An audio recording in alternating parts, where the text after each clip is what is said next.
Well, thanks guys for hanging in with us for a few extra minutes. We had to wait a long time, didn't we? Just completely thrilled to see our name come across the bracket. We had to wait maybe a little bit longer than any head coach wants to, but just thrilled to be able to just see the benefits of this incredible year in so many ways. I'm excited about the matchup against Virginia Tech, and just to see our two seniors celebrate and the rest of the team together tonight was special. And in a year where it's difficult to make some different memories, I just loved just the whole atmosphere here on the Al McGuire Center Court. Just being able to enjoy the show together, socially distanced and with masks on, but still the same feeling of being able to see those kids get the opportunity this year to go dancing. Okay, we'll open it up with the questions. Ben Steele, Milwaukee Journal-Sentinel. As a coach, it's always a quick turnaround as far as preparation goes this time of year. What do you know about Virginia Tech? Do you know anything about their style or off the top of your head?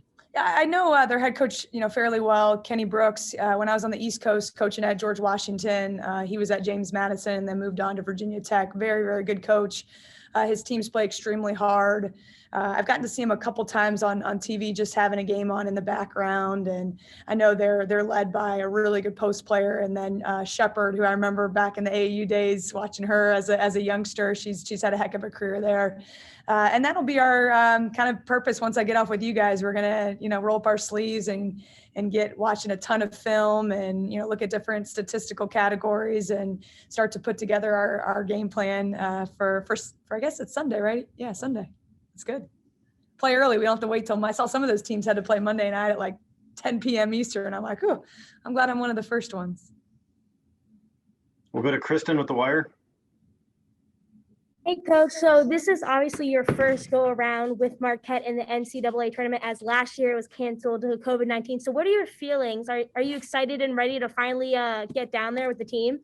Absolutely, Kristen. I just am still devastated in some ways. Last year when Altia Anderson and Izzy Spangola didn't get a chance to go to the NCAA tournament, and part of me feels that they're with us as they're overseas playing, just that they're with us, and hopefully they'll be able to find some just satisfaction in seeing this group this year make it.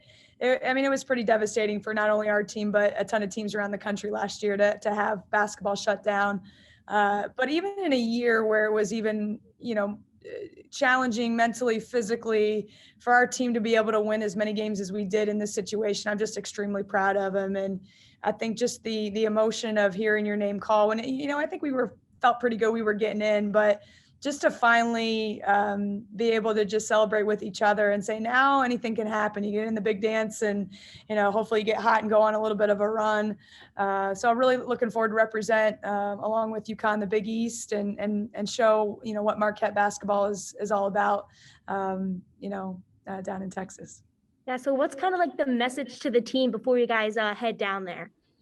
I think we've had a great week of practice last week. Obviously, we were pretty disappointed with the UConn game and really got to kind of dig into some things about the identity of our team and what went wrong, but also understand a lot of things went right. We had two great wins in the tournament, and I think what UConn taught us a little bit was you got to turn it up in March a whole lot different. And I thought we woke up to that and had some really great practices last week. Also tried to find that perfect balance of some rest as well for some of our heavy minute players, and get some of our reserves with extra reps and just kind of find that mojo again. And, today was pretty fun. Like, I just felt a different energy in the gym. We took yesterday off, and just to be back on the practice court today and knowing like tonight was going to be Selection Monday and we're going to actually have an opponent. And I just a lot more, just kind of the juices were going. So we look forward to practicing hopefully a couple more times. And then as every team now going to the tournament has to go down to the bubble and, follow protocols. And I'm really fortunate though, even talking to some coaches around the country, I thought the Big East did a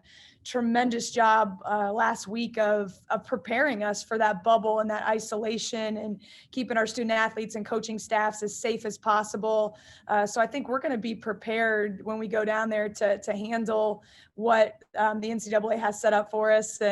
But we are happy here in Milwaukee that we get a little sunshine down there too, I hear. So that'll be good too. John with the wire. Coach, after the UConn game, you said you were confident about the team going to the NCAAs. You guys were projected an 8 seed. 10 is the final thing. Do you feel a little bit of a little disrespect by thing, or is it just another opportunity to compete this season? No, I don't feel any disrespect. I'm thrilled to be dancing. Once you get into the tournament like this and it's, 7, 8, 9, 10 seeds, especially in a tournament like this, the seeding doesn't maybe play as much of a factor as it has in past years. I know we didn't want to be on that 8, 9 seed in a lot of ways. I think every coach talks about that. So whether it was, 7, 10, even a better seed, it doesn't bother me one bit. And I like the first round matchup and, a chance to beat a very good Virginia Tech team. How much do you rely on Selena, Chloe, and Lauren as veterans who've been to the NCAAs for this team this year? I talk to them every day almost about it, just what knowledge they can bring to our younger team, for Cam Taylor and Jordan King and Taylor Valladay.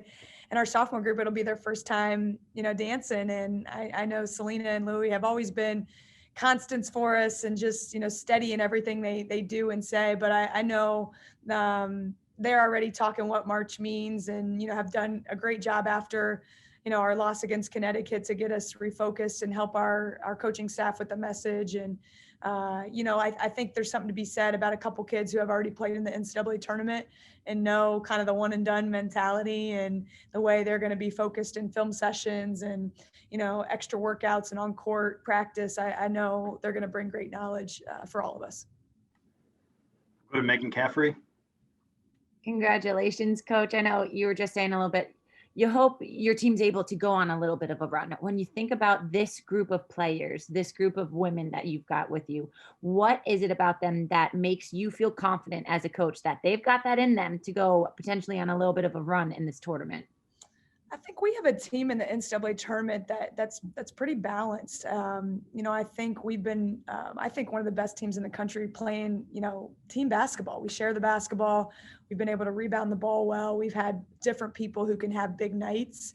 And I think we've been a connected team. And I look forward to kind of showcasing that, the opportunity to showcase Celine a lot on a big stage. And, Lauren Van Clunen has always, since I've known her, play well in postseason games and big games. So I think we're going to kind of ride that. I hope we're maybe a team under the radar.